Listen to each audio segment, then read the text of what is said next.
नमस्कार, मैं अभिनय, आप सबका अभिनय में इस पे स्वागत करता हूं। और आज मेरे साथ एक बहुत ही अच्छी शख्सियत मौजूद है, राजन कुमार, जिन्होंने अपनी कैटेगरी में रैंक 1 और ओवरऑल 170 रैंक पाकर एसएससी के अंदर AA की पोस्ट ली है।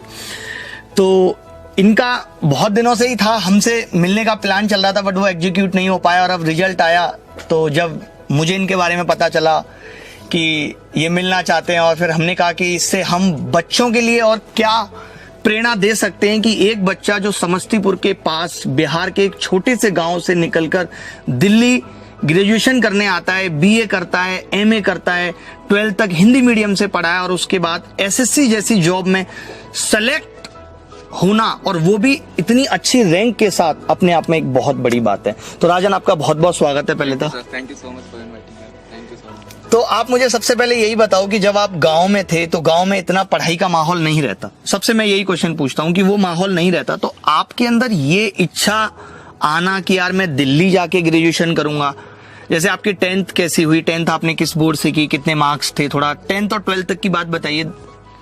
10th में तो हम बिहार बोर्ड से ही किया है मैंने, तो 10th में 75% मार्क्स आए थे, और फिर 12th में 56.8% मार्क्स आए। मतलब 10th में आप इतने अच्छे थे और फिर 12th में 2nd डिवीजन पहुंच गए, तो पढ़ाई मतलब गिर रही थी, फिर अचानक से कैसे लगा कि नहीं मैं सरकारी नौकरी ले लूंगा या दिल्ली जाके पढ़ता हूँ? नहीं, एक्चुअली हुआ था कि 10th में ना अपने स्कूल में टॉपर थे, तो है ना वो खुशी है ना, 12th में वो फिर उस हिसाब से पढ़ाई हो नहीं पाई, तो इसलिए थोड़ा सा कम रह गया। उसके बाद फिर जैसे ही कम हुआ तो फिर 12th के बाद पता चला कि अब क्या करना है, तो फिर जेएनयू जैसे इंस्टीट्यूशन का नाम पता चला, तो फिर एंट्रेंस दिया और फिर जेएनयू में आ गए, और फिर यहाँ पे ग्रेजुएशन और एमए यहाँ से किया मैंने। अच्छा, तो ये हिंदी मीडियम से आपने पढ़ा 12th तक, उसके बाद फिर 10-12 तक हिंदी मीडियम से, और फिर ग्रेजुएशन में फिर जेएनयू में इंग्लिश मीडियम। नहीं, तो घर पे जैसे मम्मी पापा का क्या सपोर्ट था? मम्मी पापा ने आपको दिल्ली भेज दिया, मतलब उनको क्या लगता था कि भाई 12th में तो आपने बहुत अच्छे मार्क्स लाए नहीं है, तो आप क्या क्या के दिल्ली आए थे? आप ग्रेजुएशन तो वहां से भी कर सकते थे, क्या सोच कर आए थे? नहीं, मेरे मम्मी पापा दोनों ही इलिटरेट है, तो फिर उनको ज्यादा आइडिया है नहीं कि क्या है। तो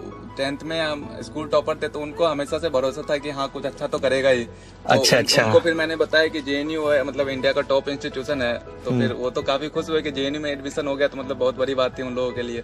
तो फिर जेएनयू आ गए, फिर जेएनयू आने के बाद फिर पता चला कि अब सरकारी नौकरी चाहिए, तो फिर ऐसे। अच्छा, जेएनयू तक आने तक ऐसा कोई आपका प्लान नहीं था कि सरकारी नौकरी लेनी है? बेसिकली आप दिल्ली ग्रेजुएशन के लिए आए थे? जेएनयू मतलब बहुत बड़ा इंस्टीट्यूशन है, तो हम सोचे आके यहाँ फिर देखते हैं। फिर वो मैं देखता रहता हूँ न्यूज में, बहुत बड़ा है। तो जेएनयू में आने के बाद फिर ऐसा लगा कि हमें मतलब असिस्टेंट प्रोफेसर बहुत अच्छी जॉब है, तो हम तो उसके लिए एस्पायर कर रहे थे। फिर लेकिन उसमें लगा कि सर काफी टाइम कंज्यूमिंग, मतलब उतना टाइम हम जिस बैकग्राउंड से आते हैं उतना टाइम अफोर्ड नहीं कर सकते। तो फिर हमको लगा कि अगर कम समय में अगर नौकरी ले सकते हैं तो एसएससी हमको सही लगा प्लेटफॉर्म। उसके बाद फिर आगे देखेंगे, अभी ये खत्म नहीं हुआ है। तो कब आप आए थे दिल्ली? किस ईयर में आए थे दिल्ली? 2015 में आए थे। 15 में, और 15 में एडमिशन लिया, यानी कि 15 से 18 तक तो आपका लगभग ग्रेजुएशन ही हुआ है। तो ये फर्स्ट अटेम्प्ट था आपका सीजीएल? वो अपीयरिंग में ये भरे थे। फर्स्ट अटेम्प्ट में अपनी कैटेगरी में फर्स्ट ही रैंक, मतलब ये एक बहुत बड़ी बात है। तो इतनी प्रेरणा, इतना मोटिवेशन आपको कैसे मिला? मुझे आप कब से जाने, कब से देखना शुरू किया? सर ग्रेजुएशन के बाद हमें लगा कि अब फुल टाइम प्रिपरेशन करनी चाहिए, तो जब फॉर्म भरे थे उसके बाद पता चला कि सिलेबस देखे क्या है उसका, फिर देखे कि मतलब सबसे अच्छा कौन मतलब टीचर है, तो उतने रिसोर्सेज थे नहीं कि ऑफलाइन कोचिंग को मतलब हम जा सकते थे, तो ऑनलाइन ही देखे, तो फिर आपका नाम पता चला, और फिर जैसे ही हम आपकी वीडियोस देखे अलजेब्रा, तो आपके तो उसी समय से मतलब from the very first day मतलब ऐसा मोटिवेशन ये था कि भाई मतलब अच्छी रैंक लाएंगे तो सर से मिलने का मौका मिलेगा, ये हमारा मोटिवेशन था। तो नहीं, अलजेब्रा से जिसने भी शुरू किया, तो खैर अलजेब्रा हमने अलग ही उसका कत्ल किया था उस टाइम पे जब मैंने शुरू किया था। मैं आपको बता देता हूँ कि ये जो एक बैच मैंने आप सबको भी दिया है, फ्री क्लासेस रखी थी, 88 डेज वीडियो कोर्स, वही कोर्स हमने अपने ऑफलाइन क्लास का भी वही कोर्स था, सेम ही वो वीडियो है, और वही सेम अभिनय मैथ्स ऐप पे था जो आपने पढ़ा है, मतलब सेम। तो आप जब पढ़ते थे हंसी मजाक बड़ी रहती थी, तो आपने एंजॉय करते हुए उन वीडियो को खत्म किया। हम तो वही सोच रहे थे कि मतलब अभी ऑनलाइन में इतना मजा आ रहा है, ऑफलाइन में कितना मजा आता है ना, तो मतलब हम तो लेकिन फिर ऑफलाइन आ नहीं पाए, मतलब नहीं, कई सारे बच्चों को ना जैसे ऐसे लगता है कि यार सर हंसी मजाक करते हैं, तो मतलब इससे ये कहीं गलत तो नहीं है, हमारी पढ़ाई नहीं हो रही, मतलब मुझे ऐसा मैं खुद भी कहता हूँ। आप इस चीज पे क्या कहेंगे कि पढ़ाई को किस तरीके से करना चाहिए? क्या बहुत सीरियस रह के जो मतलब पढ़ाने का स्टाइल है वो बेस्ट स्टाइल है, मतलब उसके मतलब कोई जोड़ ही नहीं है। मतलब आप जब पढ़ रहे होते हैं तो आपको हंसी मजाक भी चाहिए होता है, नहीं तो आप वो पूरा मोनोटोनस हो जाता है। तो आप जो बार बार है ना मजाक करते हैं, अच्छी अच्छी बातें बताते हैं और जीने के नए नए तरीके सिखाते हैं ना लोगों से, मतलब बात करने का तरीका, तो वो सब सर मतलब सिर्फ आप एक जस्ट एक टीचर नहीं हो सर, मतलब आप मतलब क्या ही बोले, आप बस जीने का तरीका सिखा रहे हो आप। आपके मैंने मैसेजेस देखे और मैं बड़ा मतलब इमोशनल भी हुआ और मुझे बहुत अच्छा भी लगा। आपने इतने प्यारे प्यारे मैसेज भेजे थे, मैंने सारे मैसेजेस आपके स्टार्टिंग से देखे। मैं भी बताऊंगा अभी बच्चों को, एक बार मेरा आईपैड देना कि सबसे पहले कौन सा मैसेज हमें आपका मिला था जब आपका सिलेक्शन भी नहीं हुआ था। अभी ये रिजल्ट तो अभी आया है, मेरा जो टैब था एक बार दिखाना। तो मतलब जैसे आप खुद बता रहे हो कि 12th तक आप हिंदी मीडियम में पढ़े और उसके बाद आपने बीए किया, तो मुझे एक चीज ये और इसमें लग रही है कि यार आप मतलब इंग्लिश को आपने किस तरीके से तैयार किया होगा और कैसे अपने आप को कंफर्टेबल आप फील करते थे। अच्छा, ये लड़कों का ही स्कूल है जेएनयू, मतलब यूनिवर्सिटी है, या लड़कियां भी हैं इसमें? सर जेएनयू ऐसा इंस्टीट्यूट है जिसमें 60% लड़कियां हैं। 60%? लड़कियां। ओ अरे, ये तो बहुत खुशी की बात है। भगवान पता नहीं हमें ऐसे स्कूलों से कॉलेजों से क्यों दूर रखा। तो मतलब एक बड़ा इन्फीरियरिटी टाइप की नहीं आती थी? जैसे मैंने भी हिंदी मीडियम से जब मैं कहीं पहली बार गया था इंग्लिश में, तो मेरे अंदर तो ऐसा आता था यार कि हम बोल नहीं पाते हैं सही तरीके से, कहीं सामने वाला हमें वो ना ले ले, कुछ बोलने से डरना। आप कैसे इस चीज को कर पाते थे कि भाई अब इंग्लिश मीडियम में आ गए अचानक से एक साथ? सर यही है ना जेएनयू की खासियत है। हम तो जब बिहार से जब हम जेएनयू आए थे तो उस समय तो हम हिंदी भी ठीक से नहीं बोल पाते थे, हिंदी भी मतलब बिहारी टोन में बोलते थे। हाँ, अभी तो आपने काफी सुधार, बट मुझे अच्छी लगती है टोन ये वाली ना, पढ़ाई करो बस पढ़ाई करो, गुणगान करो, मुझे अच्छा लगता है, बड़ा प्यारा लगता है। तो वो है ना, तो हम तो हिंदी भी जेएनयू आके सीखे हैं। मतलब जेएनयू के लोग बहुत इंक्लूसिव है, बहुत बहुत प्यारे है जेएनयू के लोग। मतलब आप जेएनयू के लोगों से मिलेंगे तो प्यार हो जाएगा जेएनयू के लोगों से, मतलब वहाँ के एनवायरनमेंट से। मतलब वो बहुत मोटिवेशनल है वो जो है ना। अच्छा। जेएनयू अपने आप में इंस्पिरेशनल है कि मतलब हर तरह के हर जगह से लोग आते हैं जेएनयू में और कोई इन्फीरियोरिटी कुछ कहीं नहीं लगता। अच्छा, कुछ आपको ऐसा नहीं लगा? ऐसा कभी नहीं लगा सर, मतलब नॉट अ सिंगल डे। मतलब नहीं, जैसे मैं एक चीज क्या कर रहा था, जैसे मुझे जो लगता है कि भाई दिल्ली में जो भी लोग बीए या एमए करने आते हैं या जो करते हैं, तो वो यूपीएससी की तरफ ज्यादा अट्रैक्ट होते हैं। ये हमने नोटिस किया है कि भाई यूपीएससी की तैयारी, तो आप जैसे, क्योंकि एक तो दूसरी पहली वजह तो ये होती है कि भाई जो बीए कर रहा है उसकी गणित पे उतनी मजबूत पकड़ नहीं होती, तो एक बहाना होता है कि मैं एसएससी नहीं करता, छोटी जॉब है। वो बेसिकली बात होती है गणित पे पकड़।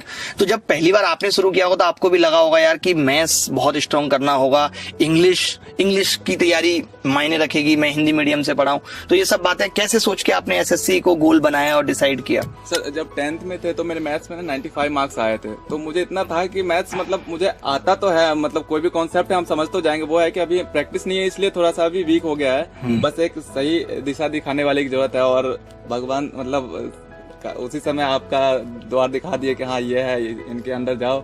और अच्छा, फिर आपने तैयारी की। तो मैथ्स में कितने मार्क्स आए आपके? सर मैथ्स में टियर 1 में तो कम रह गए थे। टियर 2 में 138 मार्क्स थे मैथ्स में। अच्छा, 138। वो ये तो इसमें तो रॉ और वैसा भी स्कोर होगा ना फिर? उस समय वो नॉर्मलाइज हुआ नहीं था, मतलब नॉर्मलाइज में एक भी मार्क्स नहीं बढ़े थे, 138 अच्छा, उतने ही रहे। अच्छा, ठीक है। 171 मार्क्स आए थे। 171। अच्छा, इंग्लिश की तैयारी आपने खुद से की, सेल्फ स्टडी? मतलब सारी तैयारी मैंने खुद से की, बस आपके वीडियो अच्छा, वो देखते रहे। 88 डेज वाला? 88 डेज वाला। और वो 88 डेज तो मेंस के लिए पढ़े थे, बाकी तो आपको जो फ्री कोर्सेज जो मतलब ऑलरेडी जो है, जो अच्छा यूट्यूब पे व्हाइट बोर्ड पे जो आप पढ़ा रहे हैं, मतलब रात के 3-3 बजे लाइव आके, तो हम तो वो सब भी देखे हैं। अच्छा, शुरुआत से आपने मतलब तैयारी की? तब से हैं जब आप मतलब जब बहुत कम फॉलोअर हुआ करते थे, जब हम खुद अपनी जर्नी स्टार्ट कर रहे थे, जब 2 लाख 3 लाख फॉलोअर थे, तब से हम मतलब आपको हम देख रहे हैं। अच्छा। तो अभी तो आपकी, जैसे मैं देख पा रहा हूँ, अभी कितनी एज है आपकी? इतनी कम एज में आपने किया है? अभी 26 एज है। 26। अच्छा, मतलब आप उम्र आपकी ज्यादा लगती नहीं है। मुझे लगता है आपकी उम्र में वो दिन जुड़े नहीं जो आपने उसके बिना गुजारे हैं। तो अभी मम्मी पापा को कैसा लग रहा है? जैसे आपने बताया कि सिलेक्शन हो गया है, तो उनको किस तरीके की फीलिंग आ रही है? वो क्या कह रहे हैं अब आपको आगे के? अब आपके प्लान क्या है कि आप यूपीएससी की तैयारी करेंगे या? सर एक्चुअली मेरे मतलब अपने फैमिली में हम फर्स्ट जनरेशन थे जो हम स्कूल कॉलेज जा पाए, तो मतलब उन लोगों के लिए तो बहुत बड़ी बात है कि यार मतलब हम गवर्नमेंट जॉब ले लिए। अच्छा। और सिर्फ उनके लिए नहीं, हमारे आसपास जो सोसाइटी है उन सब के लिए अभी मेरा जो सक्सेस स्टोरी है वो इंस्पिरेशनल हो गया है।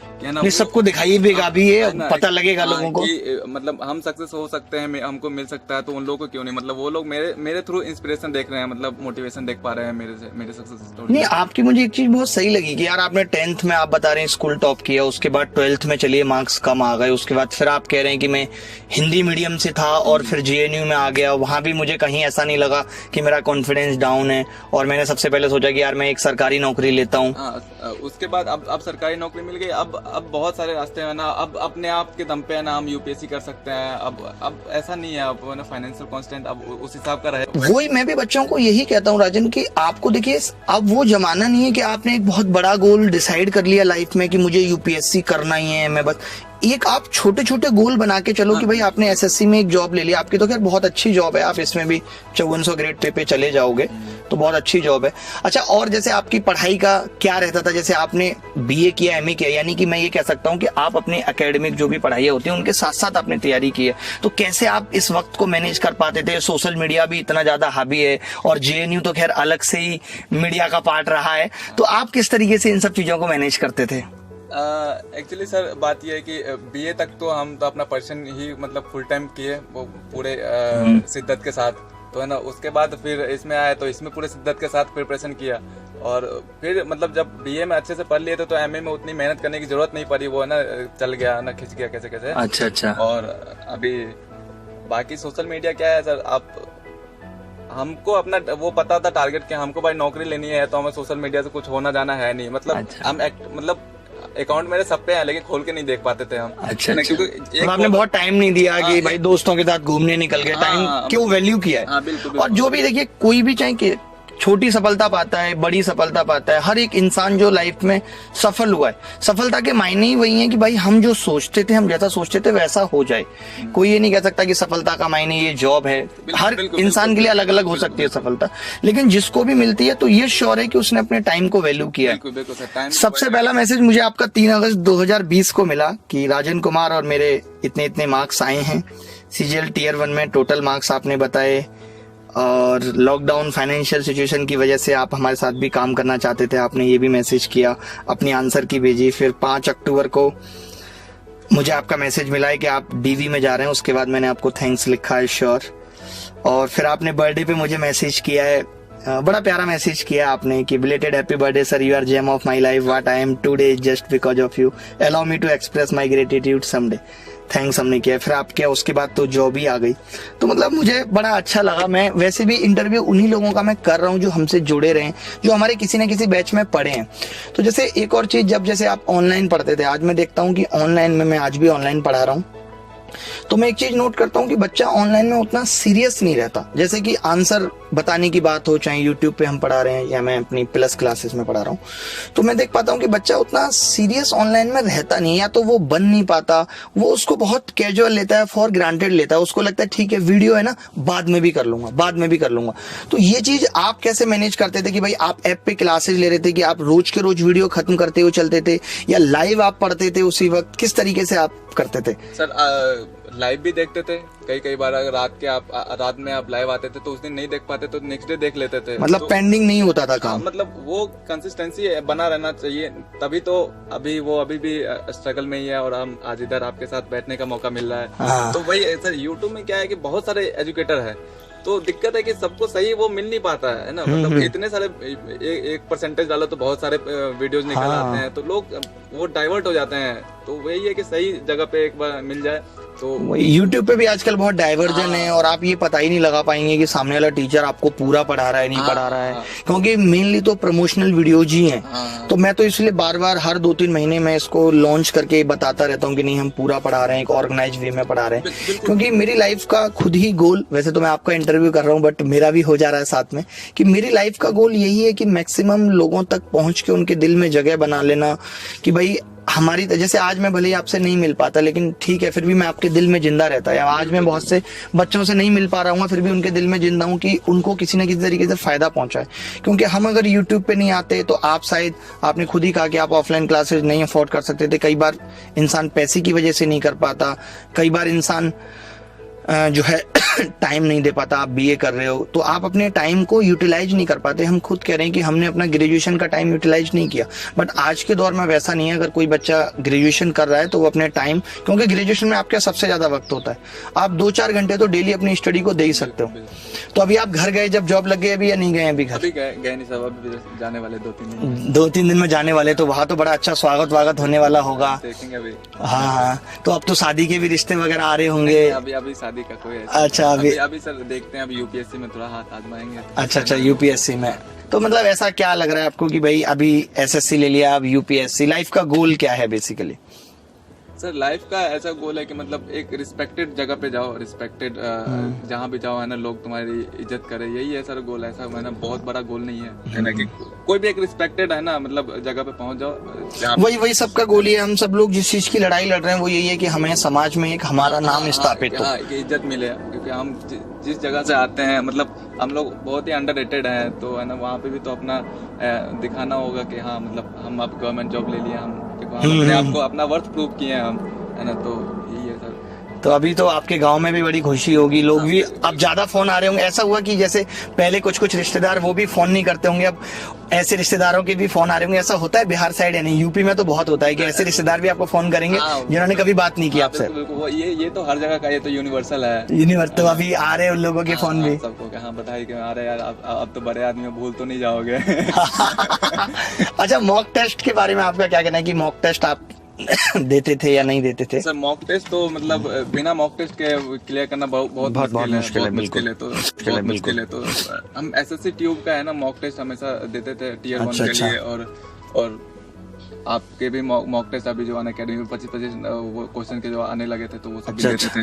तो मॉक टेस्ट तो बहुत ज्यादा जरूरी है, मतलब प्रैक्टिस तो मेन है ही। प्रैक्टिस है सर, मतलब बेसिकली आप पढ़ाते हो, आप सारे कॉन्सेप्ट क्लियर कर देते हो, लेकिन प्रैक्टिस तो हमको खुद ही करना पड़ेगा, वही है। और बाकी इसमें सर एक्चुअली क्या है ना, सबसे जैसे हम जैसे लोग जो हिंदी बैकग्राउंड से आते हैं, तो हम लोगों के लिए ना वो इंग्लिश का वोकैबुलरी बहुत ज्यादा मतलब मायने रखता है, तो उसको बस खाली है ना लोग टैकल कर ले तो मतलब इंग्लिश भी हो जाता है वोकैबुलरी। लेकिन वो बड़ा मुश्किल सा भी तो होता ही है ना कि वोकैबुलरी। सर हमने तो मान लिया था कि अट्टा मारो, दूसरा और कोई उपाय नहीं है, मतलब है ना, हम और क्या कर सकते हैं, दूसरा और कोई काम नहीं है, और इससे जो भी दूसरा काम करेंगे। काफी लोग कहते हैं द हिंदू न्यूज़पेपर पढ़ो। नहीं, न्यूज़पेपर वगैरह नहीं, वोकैब रट्टा मारो। हम एक्चुअली सर वाईफाई स्टडी का है ना, एक वोकैब का एक कोर्स आता था, मतलब कोर्स नहीं, सुबह है ना लाइव करके है ना 10 वोकैब बताते ट्रिक वगैरह के, ट्रिक वगैरह लगा के, तो हम देखते थे, मतलब हर दिन है ना देख लेते थे, उसको 10 तो कम से कम याद हो जाए, 10 तो कम से कम याद हो जाए एक दिन में। तो वो देखते हमको काफी हेल्पफुल हुआ, मतलब वोकैब मेन खेला है इंग्लिश में।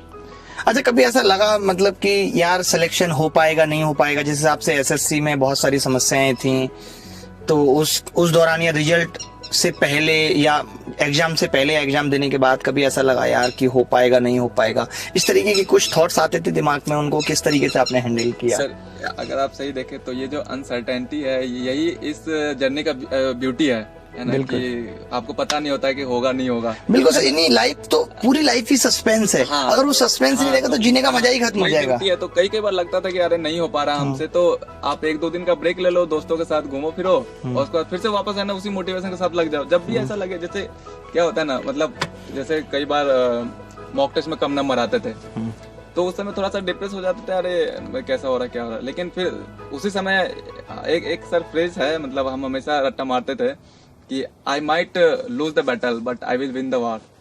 तो ये फ्रेज है कि ठीक है आज मॉक टेस्ट में कम नंबर आया, लेकिन हम फाइनल तो अच्छा ही करेंगे, जीतेंगे। हाँ जीतेंगे। नहीं, बिल्कुल बहुत अच्छे। अच्छा, नोट्स बना के आपने पढ़ाई की या सिर्फ दिमाग में ही रहती थी चीजें, जैसे हम फोकस करते हैं? बिना नोट्स के कैसे काम चलेगा? आप मतलब सारे नोट्स, क्योंकि आप जब एग्जाम के 1 महीना जब बचते हैं तो आप बस नोट्स रट्टा मारते हैं। यही बिल्कुल, तो नोट्स तो बनाना ही पड़ेंगे, मतलब एक बार तो नोट्स बनाना ही पड़ेगा। ये मैं भी बच्चों को यही कहता हूँ कि एक बार आप नोट्स बना लोगे, क्योंकि जैसे आप देखते होंगे एग्जाम के टाइम पे ये दिमाग में बहुत आता है यार मैं सब कुछ भूल रहा हूँ, लेकिन वहीं आपके जब नोट्स बने रहते हैं और आप फटाफट से रिवाइज कर लेते हैं तो ये चीज आपकी निकल जाती है दिमाग में। बिना नोट्स के तो मतलब नोट्स तो बनाने ही चाहिए, एक बार तो बनाने ही चाहिए। और सर सही बताओ तो प्रिपरेशन एक बार ही होता है, एक बार प्रिपरेशन कर लो, उसके बाद तो बस आपको खाली रिवाइज करना है, बाकी तो आप हो जाएगा। हाँ, एक बार मन से कर लो, एक बार मन से करो वो। और फिर आप एक बार अगर मन से नहीं करोगे तो फिर बार बार तो वो होनी नहीं है, फिर तो वो फिर नाम के लिए है कि लगातार इंसान प्रिपरेशन कर रहा है, थोड़ा सा एफर्ट अभी डाल दिया, फिर थोड़ा सा एफर्ट डाल दिया, उससे बात बनने वाली है नहीं। एक बार ना फुल एफर्ट के साथ मतलब अपने आप को पूरा 100% झोंकने की कोशिश करो, उसके बाद देखते हैं। मतलब आपने एफर्ट अपना दे दिया, फिर अफसोस भी नहीं रहता, अफसोस भी नहीं रहता है क्या ना यार ये नहीं किया, वो नहीं किया। वो हम हमेशा बोलते थे कल रिग्रेट करने का ना मौका नहीं छोड़ते हैं। बिल्कुल, जो है एक बार करते हैं। मतलब मजा आ गया यार आपसे बात करके ना, कि आप वहां से निकल के और यहाँ पे आए। दिमाग तो खैर आपका तेज है ही, इसमें तो कोई दो राय नहीं है, और आप आगे भी और आप आगे भी बहुत ऊंचाइयां छुए, मैं तो यही कहूंगा। तो आपने 2-3 चीजें मेन बताई बच्चों को कि मॉक टेस्ट भी देते रहने चाहिए, और ये नहीं, कई बार बच्चा क्या सोचता है ना कि मैं कंप्लीट प्रिपरेशन कर लूं फिर मॉक टेस्ट दूंगा, वो भी एक गलत अप्रोच है। सही पूछो तो अगर मेरे स्ट्रेटजी की बात, हम ना जिस दिन से तैयारी स्टार्ट किया था, हम उस दिन से मॉक टेस्ट लगाना शुरू किए थे, और हम मार्क्स पे कभी फोकस नहीं किए। हम बोले भाई हम जो टॉपिक हम अभी जस्ट पढ़े हैं वो टॉपिक के क्वेश्चन नहीं छूटने चाहिए, बस सही बात है। बाकी नंबर तो आते रहेंगे। आपको एटलीस्ट आइडिया लगता है कि सिलेबस है कितना, वो कवर कितना करना है। हाँ। आप जब तक ये ही नहीं पता रखोगे तो आपके अंदर एक डर भी नहीं रहेगा, आपको लगेगा यार मुझे सब आता ही है। हाँ। मैक्सिमम बच्चा सब आता ही, अरे ये तो हो ही जाएगा, अरे वो तो हो ही जाएगा, अरे ये तो कल कर लेंगे, टालम टोल करना, ये सब सफलता के पैमाने नहीं है कि आप सफल हो जाएंगे। मन को समझाने वाली बात है। एटलीस्ट आप अपने प्रति तो ईमानदार रहो, जो आप कर रहे हो आपको पता होना चाहिए कि आप क्या कर रहे हो, नहीं कर रहे हो, दिखानी चाहिए, वही है। अभी दोस्तों का क्या रिएक्शन है? आपका सिलेक्शन हो गया तो अभी तो थोड़ा सा इज्जत बढ़ गई होगी दोस्तों के बीच में भी। कई बार प्रिपरेशन के टाइम पे क्या होता था कि दोस्त किसी का बर्थडे होता था या किसी का घूमने का प्लान होता था, तो हमेशा मना कर देते यार नहीं हो पाएगा, नहीं हो पाएगा। तो वो लोग काफी गुस्सा हो जाते थे उस टाइम पे, लेकिन अभी सब खुश है कि चलो फाइनली मतलब यहाँ नहीं तो वहाँ कुछ तो किया। दोस्त लोग तो काफी खुश है अभी। नहीं यार, मुझे भी बहुत अच्छा लगा। अच्छा, आप और हमारे इतने सारे व्यूअर्स देख रहे हैं, इनको आप क्या कहना चाहेंगे, क्या समझाना चाहेंगे? कुछ 2-4 पॉइंट्स में आप बताना चाहें, अपनी सक्सेस को डिफाइन करना चाहें, अपने स्ट्रगल या अपनी तैयारी को डिफाइन करना चाहें, तो किस तरीके से करेंगे? ऐसे बोला जाए तो यही है कि अगर आप मतलब मॉक टेस्ट लेना, मतलब from the very first day आप स्टार्ट कर दे मॉक टेस्ट देना, और never repeat the same mistake. मतलब एक जो आज हो गया वो नेक्स्ट कभी भी किसी मॉक टेस्ट में आए तो वो रिपीट मिस्टेक नहीं होनी चाहिए। बाकी तो यही है, कंसिस्टेंसी मेन होता है इसमें। आप ज्यादा दोस्तों से है ना इस दौरान है ना, मतलब क्या प्रिपरेशन के दौरान जैसे कि सर बताते हैं, हम काफी फॉलो करते हैं कि आप ये ना ये बहुत सारे फंक्शंस पार्टी ये सब अवॉइड कीजिए जाना, क्योंकि इसमें क्या होता है थोड़ा सा डिमोटिवेट हो जाते हैं लोग। काफी लोग जो पहले बहुत जल्दी सक्सेस पा लेते हैं वो उस पार्टी में होते हैं, तो फिर तो देख के लगता है कि यार ये बहुत जल्दी आगे बढ़ गया और हम ऐसे ही रह गए। तो वो सब अवॉइड कीजिए। और सिलेक्शन के बाद की खुशी इनको बताइए कि जब आपका हुआ और आपने अपडेट किया होगा फेसबुक पे, तो वो कैसी फीलिंग थी? वो एक अलग ही फीलिंग हुई ना। देखिए, और मोटिवेशन एक लीजिए कि हाँ अगर सिलेक्शन हो जाएगा तो आपको भी अमित शर्मा सर से मिलने का मौका मिलेगा। मेरा तो यही मोटिवेशन था। तो देखिए, मतलब यही है कि आप अपने मोटिवेशन और इंस्पिरेशन है जहाँ से लेते हैं वो एकदम बनाए रखिए कि हाँ हमेशा वो।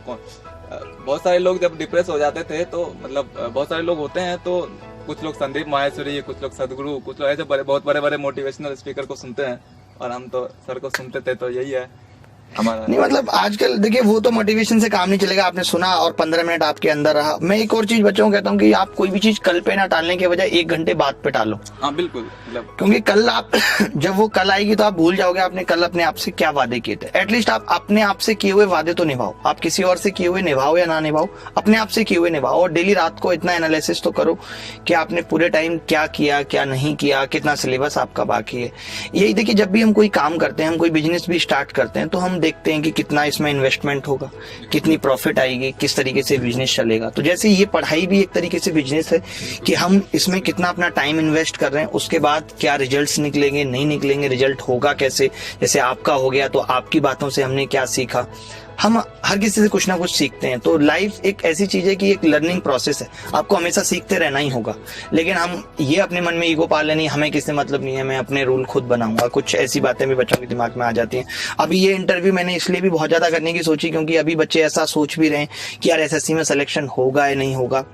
तो जो बच्चे मुझसे पढ़े हैं, मैं ये दिखाना चाह रहा हूँ कि देखिए सिलेक्शन तो हो रहा है, भले ही कम हो रहे हैं वो एक अलग बात है, बट जो लोग ज्यादा मेहनत कर रहे हैं, एक्स्ट्रा मेहनत कर रहे हैं, उनको तो रिजल्ट मिल ही रहा है। तो आप भी हिम्मत मत हारिए, पढ़ाई करते रहिए रेगुलर, और एक दिन जल्दी आप भी इस कुर्सी पे बैठेंगे, हमारी आपकी बात होगी, मुलाकात होगी, और अच्छा लगेगा हमें भी आपको भी जब आप लोग सेलेक्ट होते हैं। और इस तरीके से जब मैंने आपका फेसबुक पोस्ट देखा, आपने मुझे इतना प्यार भेजा, इतना क्रेडिट दिया, तो हमारा दिल भी बहुत भरा आता है कि यार हम जो कर रहे हैं इसका मतलब हम सही दिशा में कर रहे हैं, समाज के लिए वो हितकर है, समाज को उससे फायदा हो रहा है। आज शायद आपके पापा मम्मी भी मुझे जानते होंगे कि चलो वो लोग भी आपके फैन हैं। अरे नहीं, उनको मेरा नमस्ते कहिएगा, और बाकी में उन्होंने बहुत अच्छे बच्चे को जन्म दिया, आप आगे भी लाइफ में बहुत अच्छा करेंगे।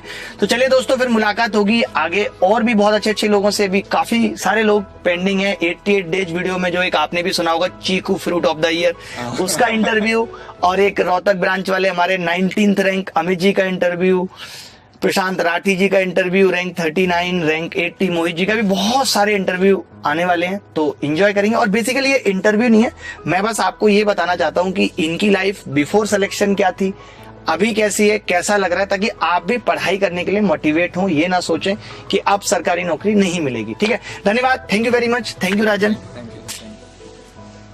तो कैसा लगा आपको इंटरव्यू? और आपने इससे ये तो सीख ही लिया होगा कि ऐसा ज़रूरी नहीं है कि आप दिल्ली आके तैयारी करोगे तभी आपका सिलेक्शन होगा। इस बच्चे ने भी, आपने देखा कि पूरा ऑनलाइन कोर्सेज से ही पढ़ा और ख़ुद से तैयारी की, ये भी नहीं कि बहुत ज़्यादा कोचिंग को वक्त दिया, सेल्फ स्टडी भी बहुत की, और ऑनलाइन मैथ्स का कोर्स लेके पढ़ा मुझसे, तो और इतनी अच्छी रैंक और पोस्ट लेकर आया है। तो कोई बड़ी बात नहीं है अपने सपने को साकार करना, आप भी कर सकते हैं।